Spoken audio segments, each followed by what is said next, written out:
బాతులను పెంచుకునే అమ్మాయి ఒకరోజు గుడ్లని పొదగేస్తుంది. కొద్ది రోజుల తర్వాత అందులో నుండి బుజ్జి బుజ్జి పిల్లలు బయటకొచ్చాయి.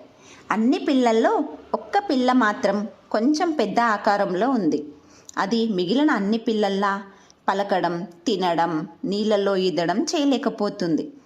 అది చూసి మిగిలిన పిల్లలు తల్లిబాతు కూడా ఆ పక్షి పిల్లని పట్టించుకోలేదు. అది ఎప్పుడూ ఒంటరిగానే ఉండేది. అలా ఒకరోజు ఆ పక్షి పిల్ల బయట తిరుగుతున్నప్పుడు ఆకాశంలో హంసలు గుంపులుగా వెళుతూ భూమిపైన ఒంటరిగా ఉన్న ఆ పక్షి దగ్గరికి వచ్చి, "నువ్వేంటి ఇక్కడున్నావు?" అని అడుగుతాయి.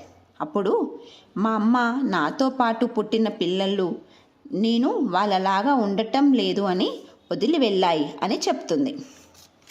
అప్పుడు, "నువ్వు నీ ఆకారాన్ని, నీ నడవడిని బట్టి వాటితో పోల్చుకొని నీకు ఏం తెలీదు, ఏం రాదు అని అనుకుంటున్నావు. వాటిలాగా ఉండటానికి నువ్వు మామూలు బాతువి కాదు, రాజహంసవి.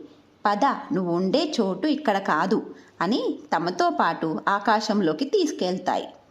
అందరిలాగా ఆకారం, తెలివితేటలు లేవని వదిలేసిన ఆ పక్షి ఈరోజు గొప్ప స్థాయిలో ఉంది.